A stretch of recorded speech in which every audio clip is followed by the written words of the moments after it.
Hello. Welcome back to our little video series on each of the Token Terror solo minigames. This time, we're going to be taking a look at Wyverns Rescue by Rachel Bruner. Rachel was one of the designers that jumped onto the project early. We set up this little Facebook group where I could sort of communicate with everybody and tell them about what my vision for the project was, and tell them about the factions and their history and everything.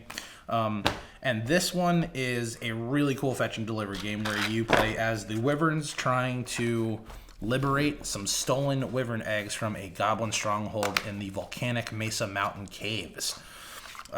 This one actually has a really cool table presence with a quite large vertical footprint. Now, one caveat here is you'll notice this cute little blue drawstring bag. This is actually meant to be a draw bag for you to take out some number tokens that are going to tell you where different hazards generate as you try to traverse the caves. We are going to try to increase the size of this bag to be roughly the size of the box. If costs are a little prohibitive or it doesn't really work out in packing, I'm going to show you what our solution to that is going to be. So this bag might end up getting cut, but we're going to try and keep it if we can. So here on the cover, you can see we have the wyverns inside of a cave, dealing with steam and lava spit and trying to get the eggs out safely. And to set up, you have the goblin nest right here. And then you're going to set up the rest of the cave in numerical order, going 9, 8, 7, 6, 5, 4, 3, 2, 1. And again, all of these are double-sided, so they create different patterns and hazards that you have to deal with as you go. So we'll just go ahead and go to this side. And the way this one works is there are 3 hazard circular tiles. 6 eggs, which when you rescue them, you flip them over to the hatch side, which has this cute little bird coming out covered in goo, egg goo. So all 6 eggs go up here. Where's the last egg?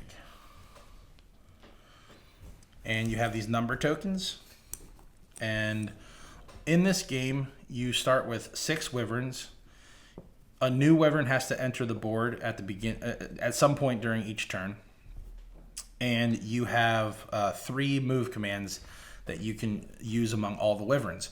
What's really cool is there's basically like a draft wins sort of mechanic where if you're moving over other wyverns, you can use a single action to move through them for free. So if there's a bunch of wyverns in a line, for one action, instead of going 1, 2, 3, you would go 1 and move over all of them at once. So you can create these. There's this little bit of a puzzly aspect to this one. So what you do, because the bag's a little too small, you're actually going to take these double-sided number tokens, which correspond to each of these horizontal rows in the cave, and just shake it up in your hand. Just cup your hands together. Without looking, just draw 3 of them. Don't look down. And then place these aside. So we have a 7, a 5, and a 4. Steam is now going to land on 7, 5, and 4. Now, if wyverns occupied any of these rows, and there is a steam vent or a geyser, a geyser as they're referred to as in the rule booklet, the wyvern immediately has to be moved off that space. And if the wyvern goes into a space that has a lava spit, they get killed. If they can't move, they get killed. Okay, but for now, we don't have any wyverns over there.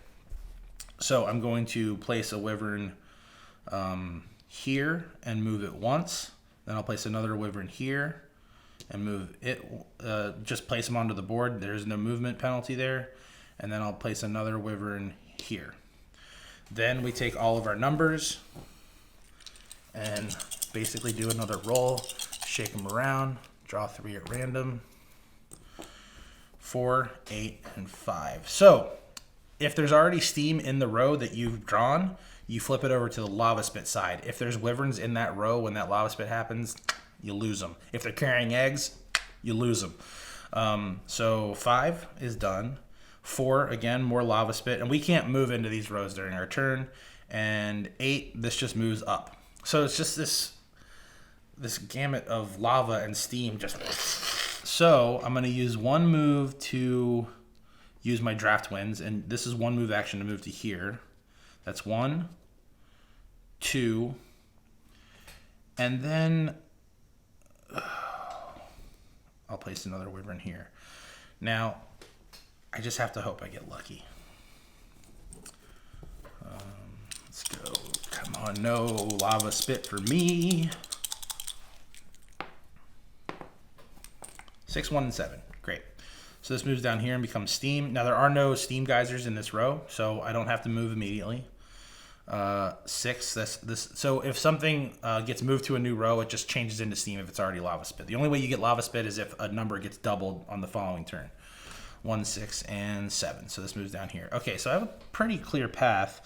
I'm gonna go 1, 2, 3. So the draft wind stuff can be really helpful, but you have to keep in mind that by leaving a wyvern here, I am running a pretty high risk, because if I draw another 6, this is going to flip to lava spit and immediately kill my wyvern.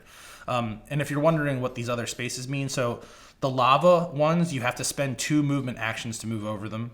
The crags, you cannot occupy that space. You can't move through them. And these ones, just if you're on them when steam lands on that row, you have to immediately move it, and if you can't move it, it gets burned. So I'm going to do one more roll and then kind of talk about what the end game looks like, because this game wraps in about 15 minutes, but we don't need to do a whole game here.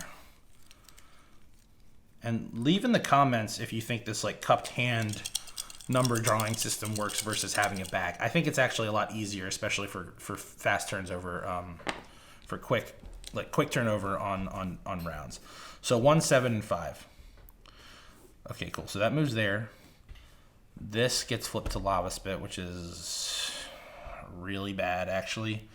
And 1 gets flipped to lava spit. So I have to move this guy immediately.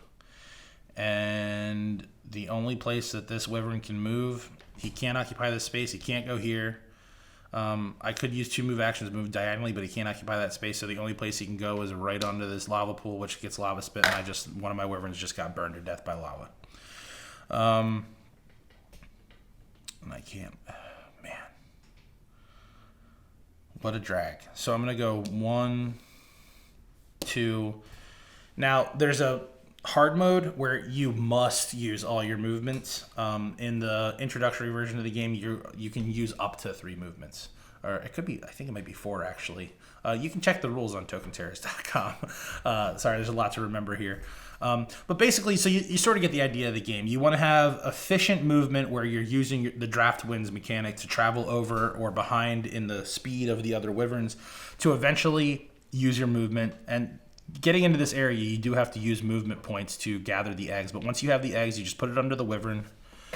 And, traversing through the same hazards, you move backwards all the way back down with the egg. And every time you deliver an egg, you flip it over to the hatch side. Obviously, you get a big win if you deliver all 6 eggs safely.